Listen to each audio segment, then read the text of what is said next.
Greetings, my friends. I am called to return to continue to speak about the ascension process, the spiritual ascension path, the eternal path of evolution, the great spiral of consciousness energy, where I came to realize that here we live in a planet. Well, most people know, aware about that, but about that we live in a planet in quarantine. I was in the subway in Paris. I was like traversing from the north suburbs to the south suburbs. I spent like 3 hours, and I was watching at all those people. I realized that God is like there are billions and trillions of planets, but this one is like people are really engulfed within a great deal of ignorance. It's not their fault. They're just.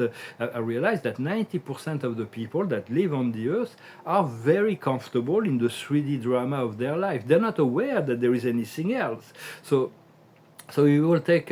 We're still far away from becoming a galactic civilization. Yet there could come. There could be miracles that could come, and divine intervention, awakening that can all of a sudden awaken people. But we still need to be patient, and because it is up to us to create this reconstruction of society. The 0.1%. It's 8 million people that can be awakening, the 144,000 plus. It is the first wave. It's like 0.1% of it's enough to create the shift. But those messages are really addressed to those ascended master in preparation, the angelic. We're moving into the Homo angelicus and the Homo galacticus. But not all of society is prepared for that yet. We have to be. It's like we're living 200 years in the future, and it's like we've been sent back into this time of turmoil and storm. So we have to be really patient with everybody. I realize also that in society there is a lot of people that are very qualified in terms of intelligence. They're very, very specifically, they're very domains of qualification, and yet they're not always emotionally mature. It's like sometimes it's like I know people that they have like a few drinks and it's like Dr. Jekyll and Mr. Hyde, or there is something that does not conform to the ego and they blow the fuse. They become like tyrannic. It's like there is like the demons will take over and they become completely they come off. They're not mature emotionally. So it's very important to learn to be mature emotionally, not to allow to project fear or anger or onto other people, to know that the universe will push all our buttons until we manage to stay within our light and be stable and be kind and wise and intelligent in response to anything that comes into our reality. But we're not responsible of the anger of other people. Or the emotional immaturity. So it's like, because what we seek is a gentle exit from the old patterns of duality. But it's normal to be disoriented because there is a tremendous gap in the frequency between third dimension and fifth dimension, and so we have the fourth dimension in between, the realm of the emotion and the dreams and the projection and the beliefs, and so it's like there is a great deal of gap. So it's normal to be disoriented at time and to get used to go back and forth for a time.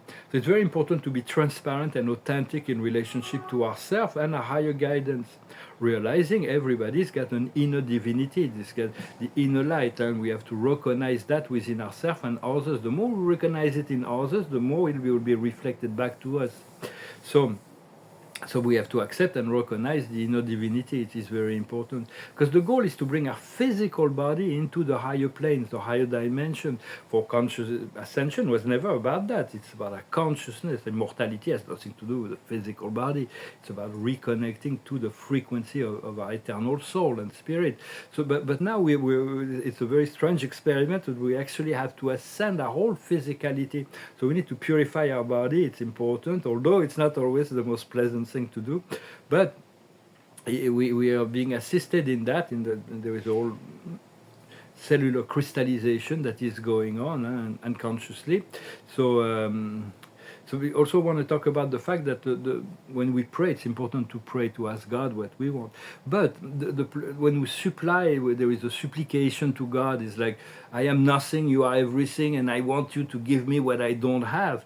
Doesn't really work. God cannot respond to that. It's all about alignment to the inner divinity, and things flow from there. What the Christ said, seek the kingdom of God first within yourself, and things will flow from there. So it's so much more powerful to commune, to seek to commune commune with God, knowing that you already have everything and you just need to allow yourself to be guided to the realization and the fulfillment of your dream, rather than to create a separation between you and your source as God, some beings that are inaccessible, and you're like all the way the very depths of separation. For it's like the suffering came when we stopped recognizing that God was within ourselves, and we started to look for God outside of ourselves. Deny God, of course, is outside, he's on the higher planes, and is everywhere else, but he's also inside of us, and this disconnection within us is what created all the suffering.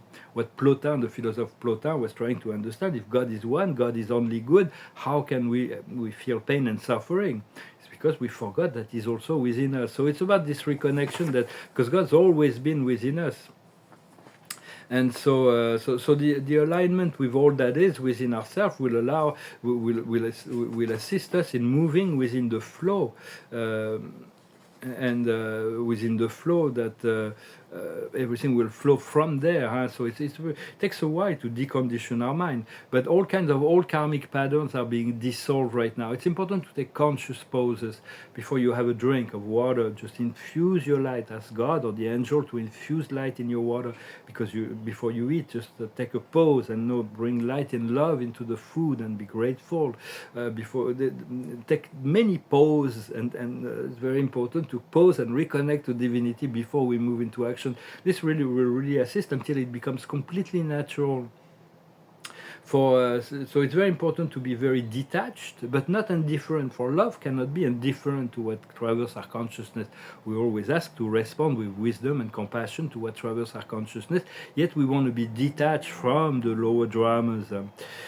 And because we have to understand, every soul, every human being, everyone is actually going through exactly is actually going through the experience and learning the lessons that their higher self has set for them. So seeing that will actually free you from resentment or judgment upon them, and karma. So it's like you're taking more responsibility of your own perception, and neutrality is the frequency of the higher self.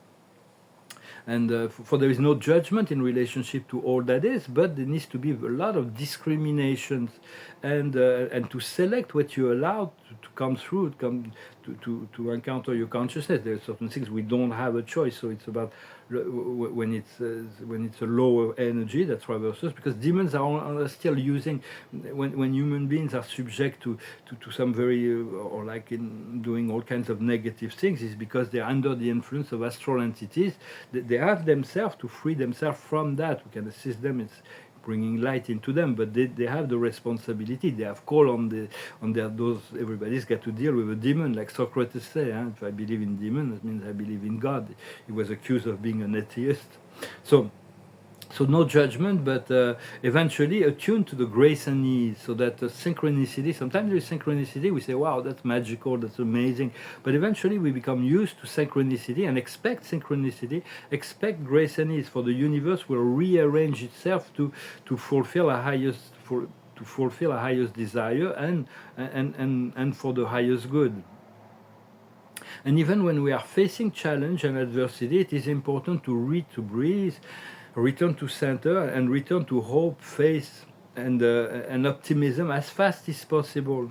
For realizing we have there's a fact, is that all that we ever dream and wish is already realized on the eternal planes, so in the eternal now. And it's always reflected back to us. So it's just a matter of believing, accepting the vision of our higher self, of our God self. For there are many higher self. For the more we ascend in consciousness, the more we are connected to various higher self, and everybody's got a higher self. But in truth, there is only one higher self, one God self that supervises and connects all of that. So it's like when you work, you can work with the higher self. Sometimes there is something going on the low on the physical planes. You don't have a solution. You can turn to the higher self of the person, not with anger, but with compassion and love, and seek the solution from the higher planes. You will see, it will both assist you in freeing yourself from negative situation, as well as assist the other soul to come into realization of their wrongdoing or whatever, when you feel like this is something you want to do. Well, I hope this message was interesting for you. I thank you so very much. Not to forget to subscribe. I thank you for your likes. It's really, I really like to see that those messages are received. I thank you for sharing as well. It's important to share. I thank you for your comments. It's nice to know where you're watching those videos from, for instance. And I thank you so very much for your donations, if you can. I'm going to pull a few cards and sing a song. I didn't have any song that went through my mind, so I had those songs that were right there. So I just so I sing this. The card of the day is the milk and honey. So the milk and honey, it's very much about focusing on the good things of life, that dolce vita. Huh? It's very much now we're shifting out of all the struggle and the difficulty of the old parameters, with this coming into the lion's gate, and really turning into the receptivity, and to know that we deserve to live a good life, an easy life. Now we've done the work, and once the work is done, then there is we deserve this rest and appreciation and enjoyment. So continue to focalize on the good things of life, what you seek really. Even if you have to, the universe will reflect us all the things that we do not like, that we need to face and transmute. The goal is to achieve the state of homeostasis, the state of balance, harmony, peace, joy, fulfillment, creativity. And we all deserve that. As children of God, life was created like that. Just on a subconscious level, we've accepted to create something less. And so now we have to transmute it before we can be completely free. Well, I'm going to finish with this song. It's the song I had on the other side of the song I sang yesterday. So I wasn't looking for another song. So it's a song about, it's a romantic song that talks about when we love somebody and this person isn't there, you can feel sometimes sad. Called Ain't No Sunshine. Ain't no sunshine when she's gone. It's not warm when she's away. Ain't no sunshine when she's gone, and she's always gone too long. Anytime she goes away. Wonder this time where she's gone. Wonder if she's gonna stay. Ain't no sunshine when she's gone, and this house just had no home. Anytime she goes away. I know, I know, I know, I know, I know, I know, I know, I know. I had to leave young sing along, but ain't no sunshine when she's gone. Ain't no sunshine when she's gone, only darkness every day. Ain't no sunshine when she's gone, and this house just had no home. Anytime she goes away, anytime she goes away, anytime she goes away. Anytime she goes away. It's a bit depressed. The guy is a bit depressed, but it's a beautiful song, and it's true that we when we come to meet somebody that we fall in love, we don't choose who we fall in love with. It's like it's a soul thing, and but then we're separated. Sometimes it can feel we can feel lonely. So we pray that eventually everything will be made right at the end. We'll come to connect with deep soul family connections, and sometimes there is certain relationship, deep soul connections that do not work, and then many years later they come back because they realize the soul connection was real. I have this one person I haven't seen in 30 years. I keep feeling her coming back, so maybe we'll be friends eventually. We haven't talked in so many years, so just expect miracle and focus on the good things out of life. So the higher wisdom, the card of the day, not the higher wisdom, the card of the day is the persecution and the inquisition. We have to let go of all those memories. We've been there is so much of that we're carrying through because of past life and all that. But it's really the new age. We're coming out of this age of Pisces into the age of Aquarius. It's about self-liberation, and so we want to forget all those memories and forgive and move forward. The higher wisdom is the trees, to connect to our beloved trees. The trees they're very intelligent beings. They're higher beings, higher consciousness, the ultimate stoic. So they're anchored into the earth, and they continue to grow in the sky. The greater a tree, the greater is consciousness. So connect to the trees. be like a tree. Sometimes like the soul is like a tree, and we're just on the branches. It's like, and thoughts are like just leaves on the tree. They fall down and new leaves will come in. So you're not your thought, you are, you are, the trees of wisdom will continue to grow as time goes on. What we need to understand is how to pour all the energies to the transport, to stay on track, to be the locomotive of energy, to follow your inner guidance and follow your light. And you can just, it's okay that to pull all the energy forward into the ascended consciousness motion. What we need to do is complete the karmic relationship. For if we're connected on a deep level to a soul, we need to understand the karma, to release it if it's no longer, if it's the end of a cycle, but to embrace it if it's a new cycle. For everything has a deep meaning, but we come to here to complete all the karma and move into dharma.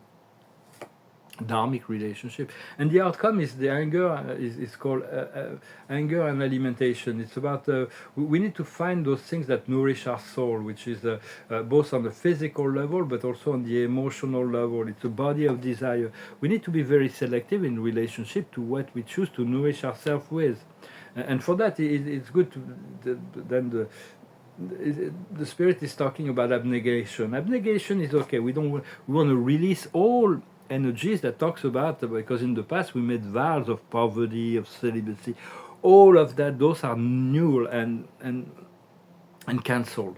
Now we need to enjoy our life, we need to enjoy abundance, we need to enjoy sexuality. All of that is just divinely organized, but sometimes we need to be able to be to make abstraction of things in order to turn to the inner light, and so that we can be free from imprisonment and slavery. All of that is all kinds of old memories that are maybe coming up, so we can be completely free.